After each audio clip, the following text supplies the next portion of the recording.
All right, Tom Antion, you are live on the Happy Hustle podcast, my man. Welcome to the show. Oh man, you caught me. I was a little bit late getting ready. I want to finish my cereal with my stainless steel spork, man. Hey, And then wait a minute, excuse me. I got to clear my throat with my metal straw. hey. Oh boy, that tastes better through metal. There you go, man. And then wait a minute. Oh, I love it. I love it. Now I'm ready.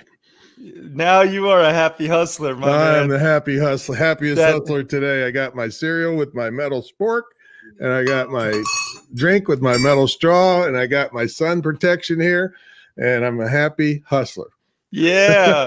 And for those of you who don't get the stainless steel reference, that's one of my company's products, an eco pack to help basically save plastic waste from entering our landfills. We created a stainless steel spork and a stainless steel straw, and I sent them to Tom before this interview. So awesome, Tom, to see you in a Happy Hustle hat, and you definitely are a happy hustler. I broke my tooth on this, so now I got to go to the dentist. It's a good weapon, though. You know, this is a great weapon. Besides eating, when they attack you at an outdoor restaurant, you can stab them with your spork. That's true. That is true. And speaking of stabbing, I mean, you are a self-defense expert. You're also a multi-million-dollar entrepreneur. You actually have a documentary being made about you called The American Entrepreneur. You also are big into protection dog training. I know you have 2 German Shepherds, which is super cool. A lot of synergies here. And I thought it'd be super fun to bring you on the Happy Hustle podcast, share, your wisdom regarding internet marketing tactics and tools to help people through these uncertain times, especially, the pandemic hit. And people are looking for another source of revenue, and where better to find that than online, which you've been doing for decades. So talk to us a little bit about how you got into all this business and, maybe something interesting about yourself that not too many people know. Okay, well, I've been in business 44 years, long before. I know you can't tell with this little baby face of mine, but that's how we get rid of wrinkles when you get old. You just stay fatter than the normal person. But but I've been in business literally formally since before I graduated from college. I owned 5 apartment buildings and a hotel, starting with nothing in college, and then I went on to have a nightclub. But here's the interesting one. I was in gunfights and knife fights and all that stuff in the nightclub business. When I got out of that, barely alive, I thought, I'm going to do something that's fun for me and fun for everybody else. I started a practical joke company. We custom designed practical jokes kind of long before Jackass and Punk'd and all that stuff was around. We did 4,000 custom designed practical jokes in and around Washington, D.C., and I even went to Santa school. So, because I wasn't really a big fan of my mother, put it that way. And so I do anything to keep from going home at Christmas. So I went to Santa school and said, "Oh, sorry, I can't come home. The kids need me for Santa." That is so hilarious. I was a Santa Claus. Here's the thing. That I don't want to brag because I know you're a big shot model actor, but I was the Santa Claus for National Geographic 3 years running in DC. I try to top that one, buddy. And I don't know how. I am up. I know you're up for a movie pretty soon. I'm up for one of the leads in the remake of The Blob. That's the truth. That's the truth. I helped the lady's husband that had the original Blob. I saved her organization from going bankrupt. And so I said, I don't care what you do. I want to roll in the Blob. I'll be the Blob. I don't care what, but I'll milk that for the rest of my life. That is hilarious, Tom. Oh my goodness. I mean, the practical joke company just seems like such a fun job. Oh to my just God! write Well, jokes. you were in the improv for a while, yeah. So I wrote custom humor every day for 6 years, and you just can't. I mean, it's not easy writing humor, but you're just sitting there laughing all day long. And you're a holistic guy. There's a lot of benefits of laughter to the body and to the psyche. And so 6 straight years is all I did was write and deliver custom humor. So that's awesome. But on the other hand, a lot of professional level comedians have really bad psychological profiles. So you'll probably understand that by the end of this interview. Oh, that's great. I'm already getting some good giggles. My cheeks are going to hurt by the end of this, I think.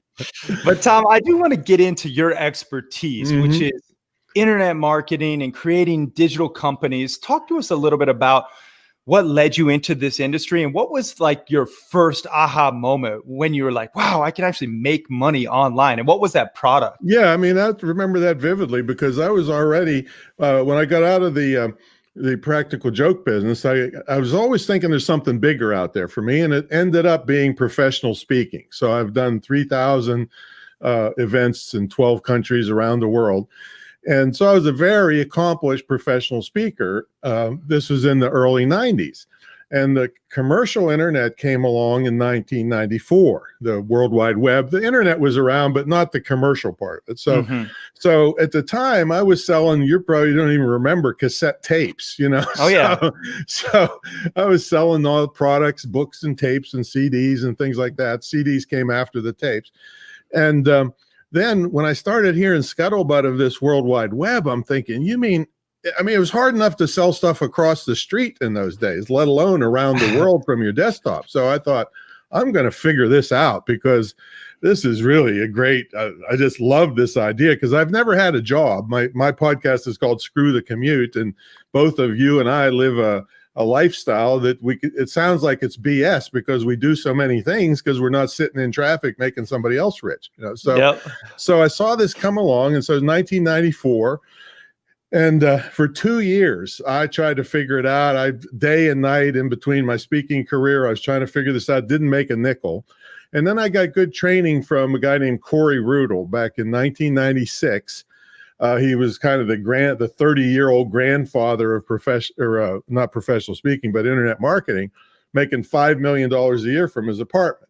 Wow. So as soon as I got good training, I started making money. It wasn't like it is today, but it was $50 here, $100 a week, $500, $1,000, $5,000, and then it's not uncommon now, $30,000 a week. So getting good training is one of the bedrocks of all this because there's so many scammers out there that'll just tell you anything, and they're great copywriters, which is one of the best skills that you can get as a business person. But you got to be you can't let yourself be susceptible to it because they'll take a piece of dog poop. Oh, this is the greatest dog poop. You got to have this right now, and then you buy it and they disappear and they got your money. See, so it came around 1994 to 96 is when I got rolling. But from 96, by the year 2000, I had hit multi-millionaire status.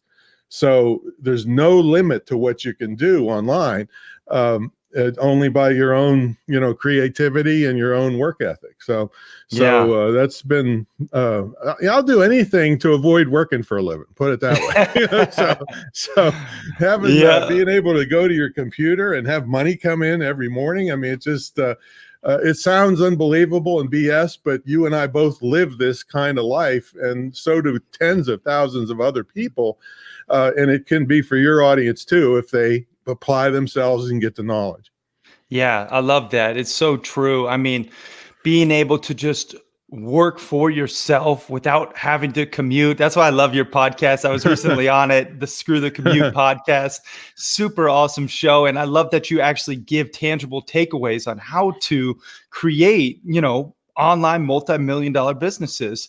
Now, for someone listening right now, the happy hustlers out there, watching, what is like the number one first step if you were going to create a online business? Where do I start, Tom? I have no clue. This is going to really surprise you, Kerry, because a lot of people come to me and they want to, first of all, I'm totally against going for and you've been through this process, going through the $5 million influxion of cash from a bunch of people that are going to take your soul and rip it out of you, for that 5 million or whatever it takes to get it. So most people can't even believe or picture anything like that. So I bring it down. I came from a small town, 500 people is my hometown, and that's the population today. So wow, and I where lived is in that at? I lived in the suburbs too, so we were in the sticks. All right, so that was in Claysville, Pennsylvania. It Oh, was cool. the Western Pennsylvania. It was named after Henry Clay. Now, he was a great statesman. He never actually slept here, but his horse took a dump on the way through, and that was good enough for us. We named it Claysville. So this will surprise you when people come to me and they want to just see, and is this real? Can I get money coming in? Guess where I start them out? Where? eBay. No, I mean, literally tomorrow you can have money coming in on eBay. I can buy whatever I want. I shop on eBay all the time. There's hundreds of millions of people going there to spend money. Yeah. So, and I had a friend, her name was Lynn Drawley. She was a single mom. She would go every Saturday to yard sales and take 80 to $100. That was her limit. And she would look at something. Let's say she'd see a Tonka truck, one of those trucks, metal trucks that Tonka, everybody knows that. And she would go on her cell phone, and eBay has a thing called advanced search. So you click that, and then you click a little box that says completed listings only. And she puts in Tonka dump truck. And if she sees it selling for $50 and they're only asking $5, she buys it. If they're asking $50 and it's selling for $30, she doesn't buy it. Yeah. So she'd do that all day Saturday and then list the items and all that stuff during the week. She was clearing $1,000 to $1,100 a week, taking care of her and her kids. The old man was gone, so it's something that's real. And I got another story. I'll tell you, this really freaked me out. I buy a lot off of these buying apps like Facebook Marketplace because I'm always looking for a bargain. I grew up very frugal. Me too. Yeah. I mean, my dad would buy used lumber and make us take the nails out and straighten them up and reuse them. Okay. Yeah. So that's what I came from. And so I bought this tool off of this guy. So I show up at this gorgeous house. He's got this $500,000 motorhome out front. The house is gorgeous. He comes out dressed beautifully and invites me in to see his shop. No, great. No problem here. I go downstairs and we're going to his shop and I look over. There are hundreds, I'm talking hundreds of women's brassieres hanging from the rafters. I'm thinking, oh man, everything up to this point, Gary, was normal. that took a definite. So I don't want to say anything. Of course, I carry all the time, so I'm thinking I'm in this basement. I don't want to. I'm thinking, well, that one brassiere might fit me. But, your undies might end up on the rafter, Tom. Exactly. So anyway, I buy the tool. He's great. We're talking about how our dads taught us and everything. And on the way out, I said, I got to ask you about this is not normal to see hundreds of brassieres. He lit up. He said, oh, my daughter sells them on eBay and she clears about $200,000 a year selling used bras. Wow. So she goes to thrift stores. She knows all the weird sizes that people can't get, buys them, cleans them up, sells them on eBay and clears $200,000 a year. All right. The guy that taught me, he was an ex-Marine. He was eBay has a lot of local people that will come over and teach you for pay. They'll just be a tutor. So he came over. He was selling doll heads. This big strapping Marine. He says, "Oh yeah, I got this mold. I put 10 cents worth of rubber in here, and then each doll head sells for $10. And the mold would make 4 at a time. And people say they buy between 4 and 10 at a time." He was doing $20,000 a month in doll heads. That's crazy, Tom. Yeah, see, so that's what I'm saying. You can't just poo-poo a lot of this stuff and sit back and wait for years for some angel investor to give you millions and steal the whole business from you. See, so you can make a cash flow right away with no website. And there's lots of ways. You got Etsy as a way to sell. I got a thing that's running. I don't even see it. Haven't touched it for a year. It's called the Dog Mom Shop. It's all these sweatshirts and T-shirts and golf shirts with dog sayings on them. And the order comes in, it goes directly to a fulfillment house. It's print on demand, basically. And they send it and the money goes here. And I haven't touched it for a couple of years.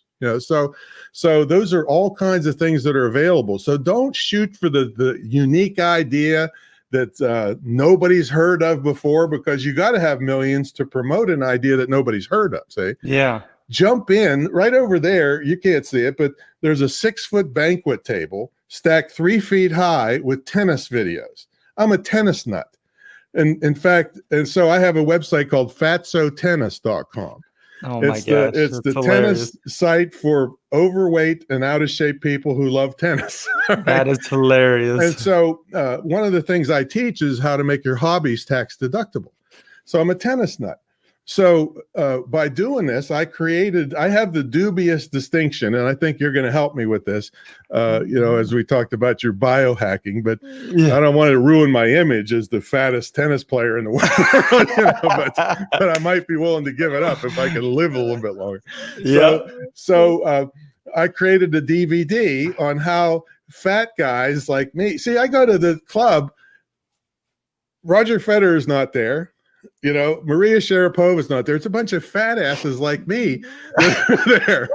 And we're trying to run the young guys like you to death before we drop dead. And so there's angles to the court and different kinds of shots. And it's funny. I mean, some of it's really funny, but some of it is really the tips and tricks that an old guy knows that the young guy doesn't.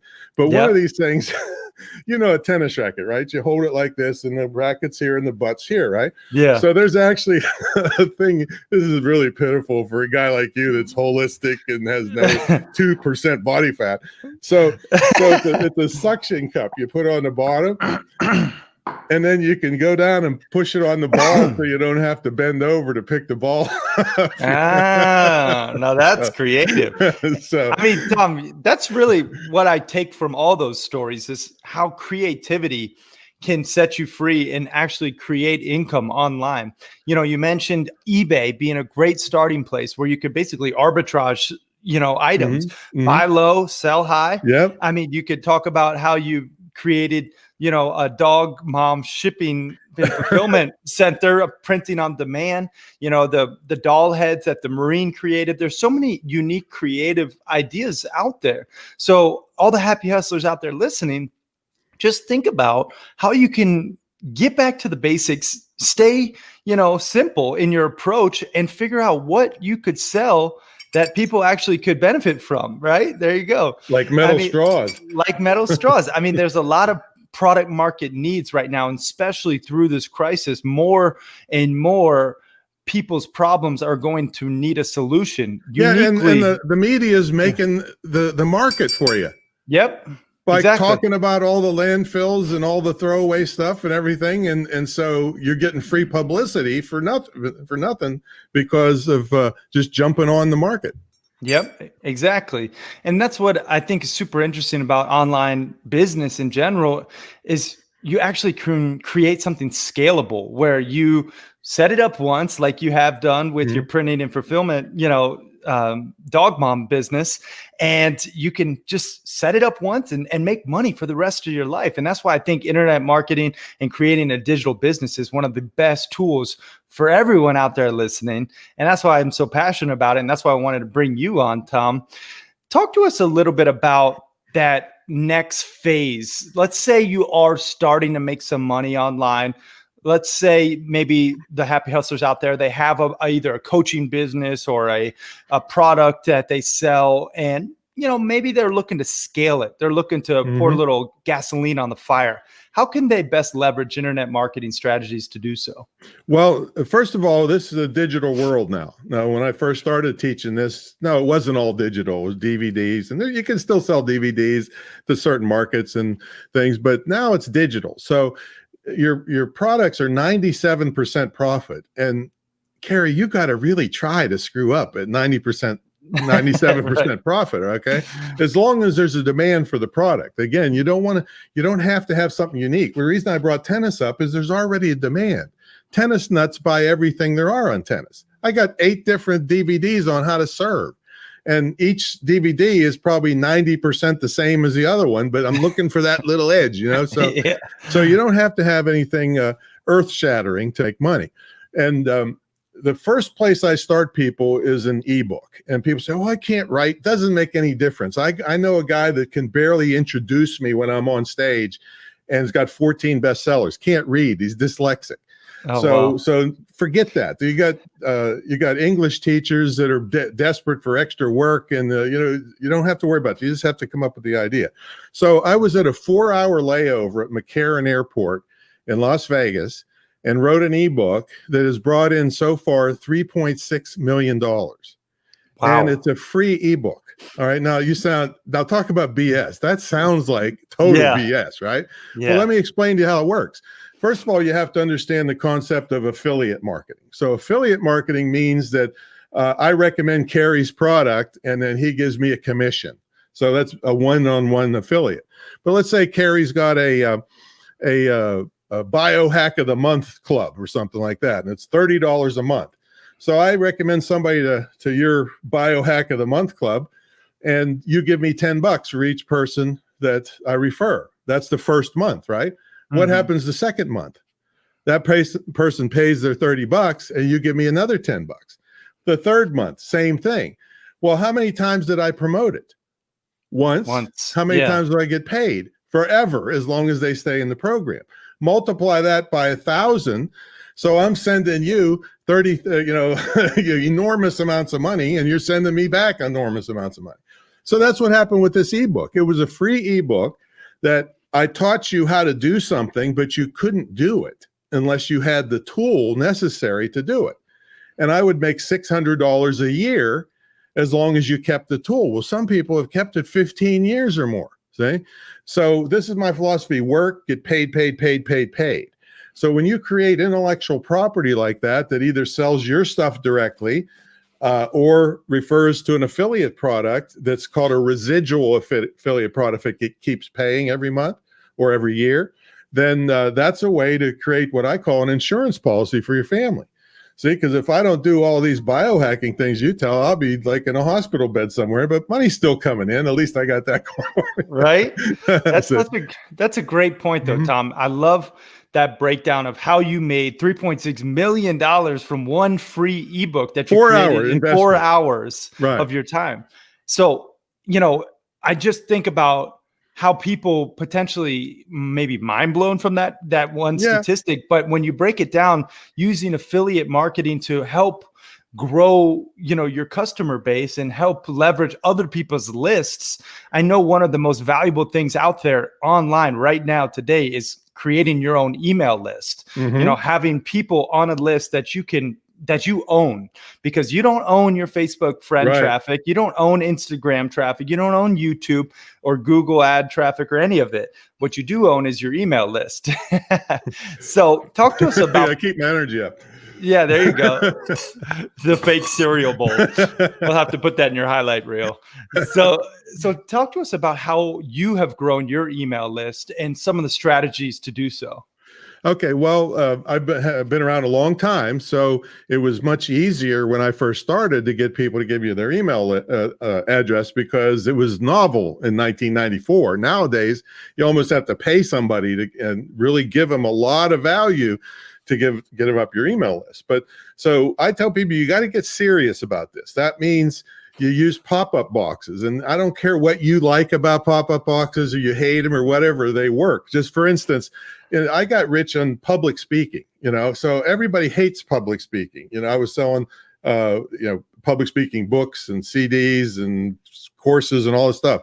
So when you stopped at my site, you saw a pop-up box that had 11 different benefits right in that pop-up box to get you to go over and give me that email address. Now, a refinement on that is to, instead of giving them a one-time incentive, we call it an ethical bribe or lead magnet, that kind of stuff. The best way is to give them an e-course.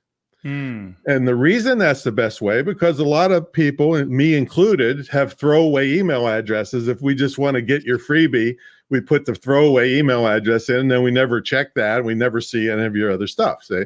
But if you give them an e-course and you tell them, hey, make sure you give me your best address so you can get the future parts of the course, they're like, I better give them the good. If I really want this course, I got to give the better email address. So that's a hack right there that, could make a fortune for it. So and then Collaboration is a really way to build it up fast. And that means trading mentions with other people that have similar size lists. You can't go to somebody with 1 million people and you got 3 people and say, let's trade ads. They're like, yeah, no, it's not, it's not equitable. Say, contests are a great way to build your list, especially viral contests. Because, you know, if I throw a contest and you join and get 1 chance to win, well, if you tell your friend about it, you're just diluting your chances to win, right? You know, if they join, now the more people that join, the less chance you have to win. So you'd like keep your mouth shut, right? Well, that's not how it works in the digital world. If you join my contest, you get 1 chance to win. But if you refer a friend and they join, they get 1 chance to win. You get 20 more chances to win. Yeah, that's what makes it go viral. Say.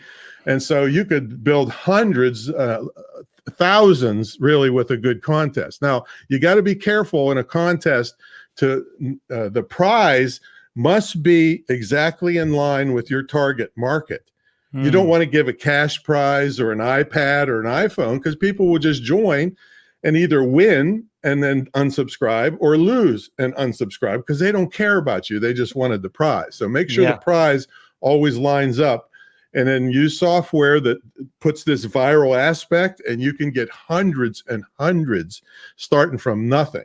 And then learn how to joint venture also. So I have a whole thing I'll be glad to give your folks too. I forgot to tell you about it, but it's a half hour to tell you how to approach guys like me to get me to promote you. I put loads of people on the map, but hundreds more I've had to say, take a hike. I mean, I was nice to them, but the thing is they don't know how to play the game. They're approaching me incorrectly.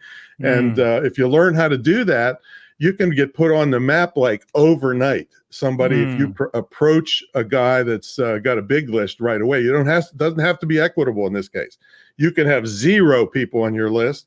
If you come to that person with the right promotion, they promote it to their 100,000, 200,000, 300,000 people, and you are now on the map and you got money in your pocket.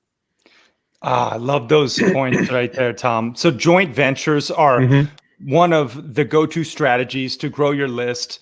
I mean, creating a free course, that resonates with me big time because I have, you know, the Journey Challenge, which is basically free, $1 a day. But I mean, I might even make it free for all you happy hustlers out there just to actually get you the content. I mean, that was the light bulb. And you'll get better email addresses on your list. So. Exactly. And you also mentioned contests, which I think are completely underutilized, especially I know I underutilize contests. So creating these, you know, ways to share like that virality aspect. You mentioned software. Is there software that you recommend for contests in particular? There's various out there. Contest domination is the gold standard. Is pretty expensive. Okay. So you can get contest software. I think Thrive Themes has it for like $20 a month. And there's others you can, you know, it's always changing. People are coming up because this is such a powerful method. And while you're at it, if you don't mind me telling them about, quizzes are also a major viral thing. Look at BuzzFeed. They've got 50 million views on some of their quizzes. And now they've made an update recently, I've noticed, where they have like a bank of quizzes on the same topic. Like, what city should you live in? And then you take a quiz and it talks about crime, and the other one talks about cost of living, and the other one talks about schools. And so they get you to go from quiz to quiz to quiz. And then you can share, you make a share button so you can share your results. Oh, tell your friend, or are you a genius? Or only the best biohackers can pass this quiz. Can you? You know, so you do that kind of stuff. See, so quizzes are awesome. In fact, in my school, we have one of the ways we promote it is I have a distance learning school, certified by the state of Virginia. It's the only one in the country on this topic of internet marketing. So we have a quiz. It's imtcva.org/quiz, and it's called the 7 college ripoffs. It's how major universities are just robbing families. So and it's all backed up. And if you answer it wrong, it tells you the answer and gives you the reference of how, you know, I'm not just making this up stuff. And so that's promoting my school. And everybody that gets in my school was a large amount of money. So it doesn't have to, sell every day like, ebooks, but you get one person joins the school, that's a lot of money. See? So all of these techniques are low cost of entry, massive returns. That's what I like to work with, because, the regular businesses like computer sales and stuff, there's this much margin, and sometimes there's this much margin. There isn't any margin. You're only going to make money if you can service them on the back end, and it's just trouble. This is like this much margin. See, so you don't have to be. I was not perfect. I wasn't technical at all when I first started. I'm still not really technical. It's the fact that there's so much margin. You concentrate on demand, good copywriting, good value. In fact, I wrote a whole book on what I call my 1-sentence business plan. And if every company on earth would live by this one sentence, I create quality products at a reasonable price that people actually want, and I service them after the sale. That's my whole business since I'm 10 years old doing stuff, so if every company would just do that, they'd be very successful. But I had to write 60 pages to teach you how to do each one of those little things. But still, it's meant millions and millions of dollars to me. Yeah, for sure, Tom. I mean, there was so much value bombs dropped in that last monologue. I want to unpack some of it. First and foremost, I want to recommend the Happy Hustlers get your ebook that you're so graciously giving away to all the Happy Hustlers watching and listening. Yeah, tell them where to go. Yeah, it's screwthecommute.com/happy hustle. You can see on the page, he's got how to automate your business, a 7-figure guide to getting and handling lots of customers without pulling your hair out. So highly recommend going to screwthecommute.com/happy hustle. Get his free ebook, learn about his internet marketing school online too. You can check that out at imtcva.org. And I mean, if you like what you've been getting so far with Tom, I mean, we're just getting warmed up. Yeah, I'm not even warmed up yet. I gotta get a drink of my super clear green that you're gonna give me the recipe for the green drink. Yeah, we're gonna get you all optimized. To the metal straw. Well, Tom, I'd like to distill some actual happy hustle hacks for the listeners, for the viewers, for people out there who want to, really dive deeper into this particular subject, but also other different mediums regarding happy hustling. First and foremost, I like to talk about finances, because let's face it, in order to really become financially free, you have to know how to save, invest, spend wisely. What are some of your go-to happy hustle hacks, regarding finances that you could share with the happy hustlers out there? My biggest thing is to keep your cost really low. Doesn't mean I'm a cheapskate. I mean, if you looked at my estate here, you'd say, well, he's not a cheapskate. But the thing is I was telling you, I'm out there with a jackhammer breaking up, I'm an eco person like you. Also, I'm breaking up concrete. And instead of hauling it away and hauling gravel back, I'm making gravel out of the concrete. So I'm very frugal. But see, the reason I teach this to people is because every nickel you spend, you got to make 3-4 times that to be profitable. So if somebody tries to talk you into a $5,000 website, and you can do it for a world-class website for $150 max, and really with Thrive Themes, you can do it for $20 a month, you are crazy to spend $5,000 just to get a little bit of knowledge, a little bit of tutoring, how to use their really professional builder. You get GoDaddy gives you this piece of crap, and all these hosting companies gives you junk. But this is professional level for $20 a month. You would be crazy to just say, no, I'm not going to get my fingers dirty. The expert told me to delegate everything.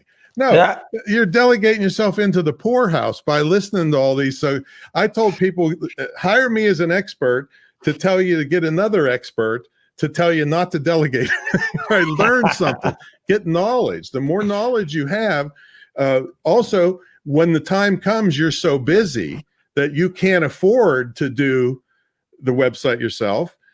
You can't get taken by these other people because they come in and say 5,000. You say, well, 5,000, what am I going to get for 5,000? That's probably a WordPress theme, a responsive theme, and a little bit of custom graphics I could get off of Fiverr for $20.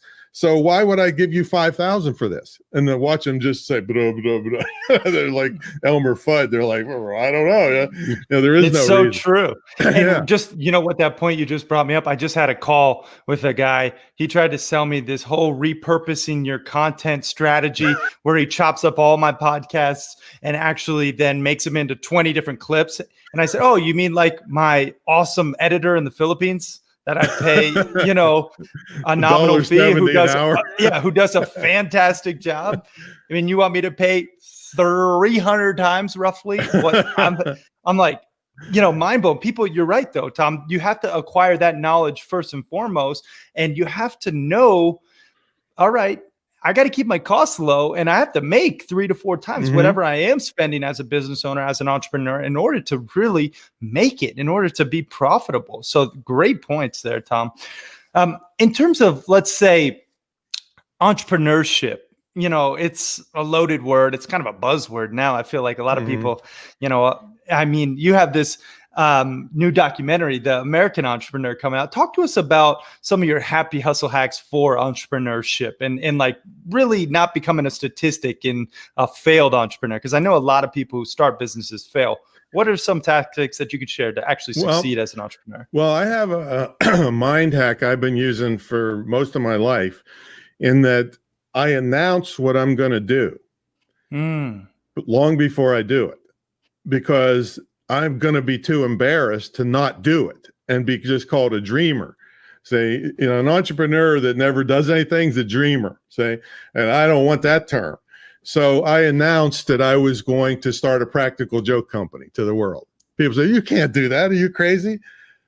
4,000 jobs later, worldwide publicity is on every radio and TV network on earth because of it. Oh, I guess I couldn't do it. Maybe you couldn't do it. How about that? Right? Yeah. See, one of the hacks is when somebody tells you can't do something, it has nothing to do with you. It means they can't do it. All right. So just tune them out. So I announced it to the world. I announced this big estate I was going to buy for no money down. And they say, you can't do that. That's a couple $1 million property. I said, you watch me. And so I got a no money down deal on this big estate. Did I take it? No, it wasn't as good as interest rate. So I put 5% down, all right, on this multi-million-dollar property. So announcing the nightclub I had, I took over this biker bar, which somebody should have just shot me sooner than later than have to go through 1,000 or hundreds of violent encounters with bikers trying to kill me. But anyway, people said, you can't do that. I took it over, cleaned it up, turned it into the second biggest nightclub in the state. See, no, you couldn't do it. I can do it because I'm a fanatic and I'm not a dreamer. I'm a doer. See, so that's one of the big things is, and some of the people listening may have not had the kind of upbringing that I had. That my dad. Now you see this little baby behind me. Can you see that on my shoulder? Yeah. You ever wonder what that is? I do actually. Okay. Ask. So I'm the baby of 6 boys. Now, did you ever hear of Johnny Cash? Did you ever hear Johnny Cash? All right. Well, Johnny Cash had a song called A Boy Named Sue. The song was about an old drunk cowboy who figured he wouldn't be there to help his kid grow up. And so he named him Sue to make him scrap and crawl, So that's the background of this. Well, my dad was 50 when he had me. He went to 2nd grade. He's already 50, has me. So he figures he won't be around to help raise me. So that blue thing is a pillow. When I could just crawl, he put my pillows in front of me and my toys on the other side to teach me how to overcome obstacles and scratch and claw to get to what I wanted. To this day, I'm totally unstoppable. Now, I won't cheat or screw anybody over or step on them to get where I'm going. But if you tell me I can't do something, it's going to be dangerous for you to be in the way as I go blowing by you. Okay. So that's anybody out there that's got kids. If you can instill that in them, don't make it too easy on them. That's when they're always in gangs and therapy and drugs and alcohol, when they don't have the ability to handle the normal stresses of life. Make them go work at McDonald's. Make them go, work on the golf course or cut grass or dig ditches or something, so that they understand stresses of daily life as they get older when you're not there to protect them. Mm, So that's love the it. advice you take from a non-parent. That's great. I mean, just being the youngest of 6 boys, I think resilience was just in your blood Yeah. and being able to overcome obstacles. I can only imagine. But I mean, such great points there. Proclaiming what you're going to do. I actually do the same. I have my mantras I proclaim out into the world Yeah. twice every single day. I say I'm going to write, direct, and star in my own feature film and pull a Rocky and have a whole series about it. I say that. I was just hiking in the woods this weekend, 7 miles in the snow alone with my dog. And I was thinking to myself, you know what? I'm going to go on that show alone on Discovery. And here I am talking about it right now. And I'm proclaiming I'm going to do it. Yeah. And I actually have on one of their guests coming up next week, one of the past season 7 That'll get guests. you right to the producer easy. Exactly. So he's an awesome dude. And I wanted to have him on. He's just a beast. So I figured, I should try that. I love the outdoors. I love being in the woods, and I proclaim it. And you guys out there, the happy hustlers listening, you should start proclaiming what you want, what you're after. Manifest those dreams into reality by first speaking them into existence and training your brain subconsciously that it's getting done. Like when Tom says he's going to do something, it's already done. It's just how, So I love that, Tom. It doesn't mean there won't be any obstacles, but that's right there, the big blue pillow. You just have to, in fact, get one. I should sell them to teach people, go. No, there's going to be all kinds of zigzag ways to get somewhere, but you can't just quit as soon as the first obstacle happens. That's why most people fail. 100%. You'll never lose if you don't quit. That's a good saying too. So you may have other contacts, but the documentary producer out of Hollywood would be glad to introduce you to. So she's got lots of connections and ideas on how to do what you just said. Well, that's awesome, Tom. I appreciate you very much, and I'll definitely take you up on that. Let's talk about spirituality. I don't know your beliefs. For me, I believe in a higher power. I'm very spiritual. I like to pray and to, believe in God and have faith. And I think it's important as an entrepreneur, as a happy hustler, to practice mindful spirituality in some component. Do you have any happy hustle hacks for your spirituality? Yeah, I do. Awesome. When people ask me, well, what religion are you? With my comic background, I'm always happy to confuse the hell out of anybody. So what was that movie? The Poseidon Adventure. So I say I'm Poseidon, and they're like, "Man, I never heard of that. It's some fish thing. I don't know what is that." So, the original Poseidon Adventure movie, they have a remake now, but the original was Gene Hackman and Shelley Winters were in it, and Gene Hackman was a preacher. And so he was on deck. I remember must have been a kid when I heard this, but I said, you know what? You just can't go wrong with this. He said, take the little piece of God in you and do good for people. I'm thinking, how can you mess that up? I mean, that's the way I've lived my life. I'm not necessarily religious. Don't go to church. I mean, in my little town, the more money you gave, the closer you got to sit to the front. At third grade, I could see that just seemed right to me. I don't know about that. Nowadays, they got ATMs in the back thing, and you got to swipe your credit card to sit down in the pew. I don't know. Right. So might as well. Yeah. So I just do good for people. Now I've switched that a little bit to animals. So I'm an animal nut, and I raised enormous amounts of money for dog rescue and stuff like that. We had these little white dogs.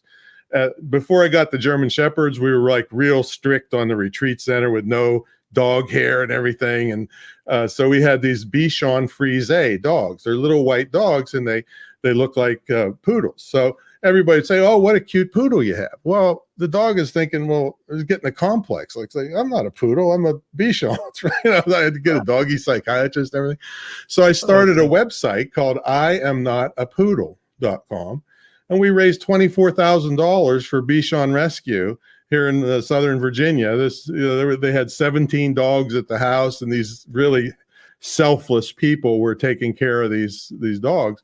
And so, it just came out of nothing. Again, you can do a lot of great things with not sitting in church, and if I started singing, then everybody would start getting sick, so it's better that I take care of dogs who howl at the moon also. I hear you, Tom. I mean, I believe the secret to living is giving, like, Tony Robbins says, and I really do believe I'm at my happiest when I'm giving back to others. I just, volunteered to join this fly fishing for veterans out here in Montana. So I take them fly fishing and, to help with PTSD. I'm also, attempting to partner with multiple different nonprofits. My brother has a nonprofit that he's starting up. I think really giving to others is such a key component of being a happy hustler. And it's just the way to be happy and fulfilled, like you feel so good when you give to others. And I know you give away a ton of free content, you give away a ton of money to causes and people you believe in. And so I just commend you for that. And that's just awesome to hear about the dog rescue as just one example. So awesome there, Tom. Last, tangible happy hustle hack I like to give, and you might have a funny response. I'm sure you will actually, but it is about health. And I know you do have, something where you're working on it, but you did mention, when we talked briefly that your doctor was shocked by your health and how actually good it is. Talk to us about maybe a happy hustle hack to stay cognitively sharp and physically strong that you could share. Well, I attributed it, first of all, to some things people I don't think they can change. Maybe a guy like you can figure it out, but I kind of figure I have good genes because I've always been really big. I was all state football and I was a fanatic in my younger age from, I don't know, about 8 or 9 years old. Midget football is when it started till the end of college. Wow. When I was a fanatic. What position? So I was offensive guard at nice. Major college, top 20 school. What school? West by God, Virginia. You got to say by God in there when you say West Virginia. Okay. WVU. Gotcha. We were top 20 at the time. Yeah, they're a great team. Peach Bowl, all that stuff. But I was all state wrestler and, just all state football, all that stuff, but so if you can get your kids working out and get their bones strong at a young age, that's going to be better in the long run. Because after that craziness for all those years, I was really burnt out. And when I got my nightclub, my weight ballooned up because my caloric intake was enormous from working out 2 a days for like 15 years. And then all of a sudden it's like, but you're still shoveling food in with a steam like you're shovel. Working out. Yeah.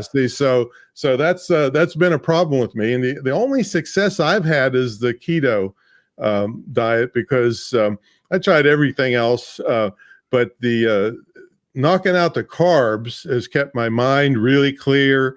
And I lost about 100 pounds over the course of a year on keto.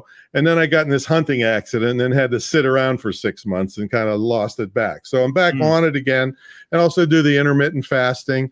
But I'm thinking about experimenting with intermittent fasting a day at a time rather than just the 8 hours at a time. So I tried 3 to 5 days and it didn't work. I was able to do it and I felt great, but I had to stay near a bathroom. That didn't work out. So I'm looking at, but anytime that I have less food in me, I'm way more energetic. And even though I'm like, for my age and size, I'm, massively energetic to start with, but when there's less food in me, especially less carbs, it is totally different. Yeah.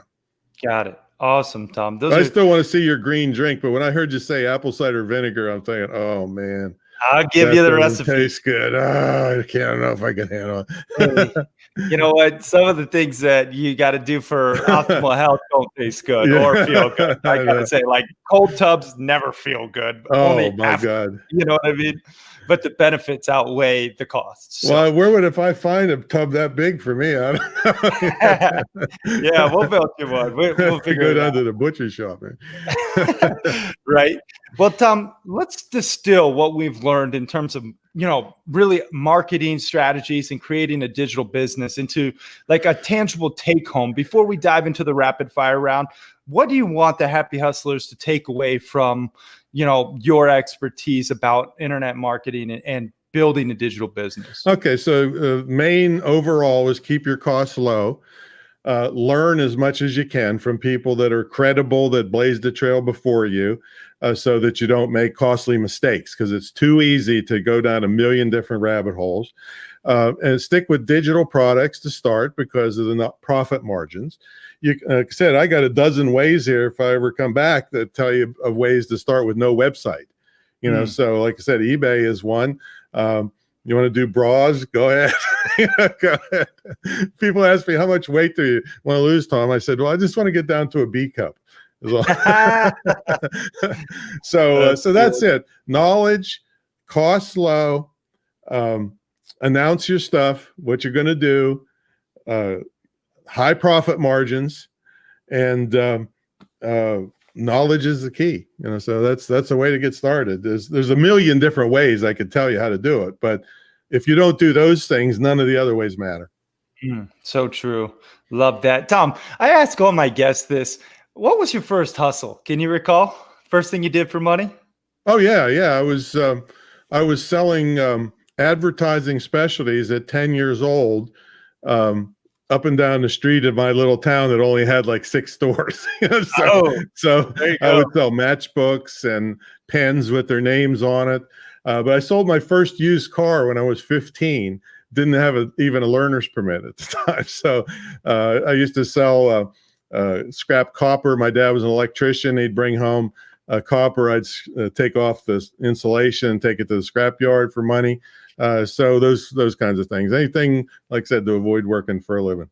There you go. Love it. Tom, let's dive into the rapid fire round. This is where we just basically ask you random questions and you answer honestly first thing that comes to mind. Are you ready? I'm ready. Favorite movie? Go. The Sting. Favorite food? Spaghetti. Favorite book? Influence, The Psychology of Persuasion. What's your spirit animal? Dog has to be.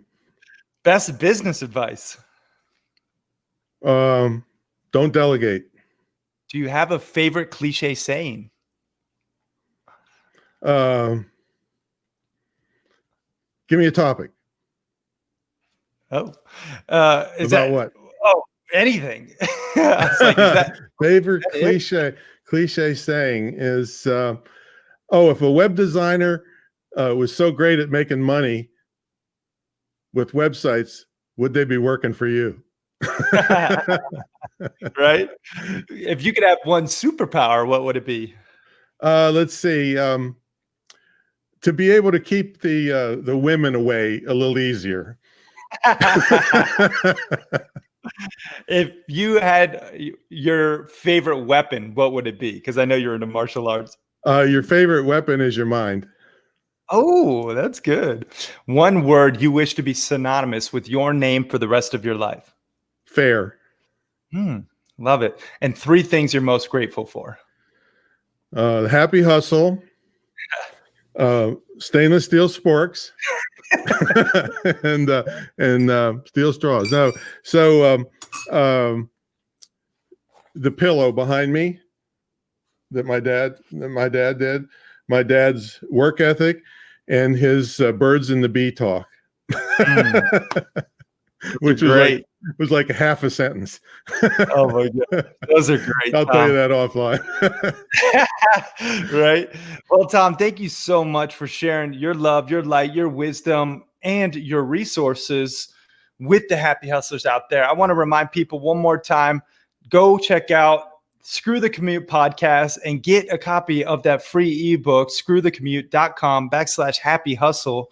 And Tom, what are some other places people could go online to find out more about you and, follow your journey? Yeah, well, greatinternetmarketingtraining.com is my mentor site. So that's where the higher end customers that come in and stay at the retreat center. It's a year-long program. So that's a good one. It's a very unique program. And it also includes a scholarship to my school, which some people have gifted to their daughters and kids, and they're making $6,000 a month before they even graduate.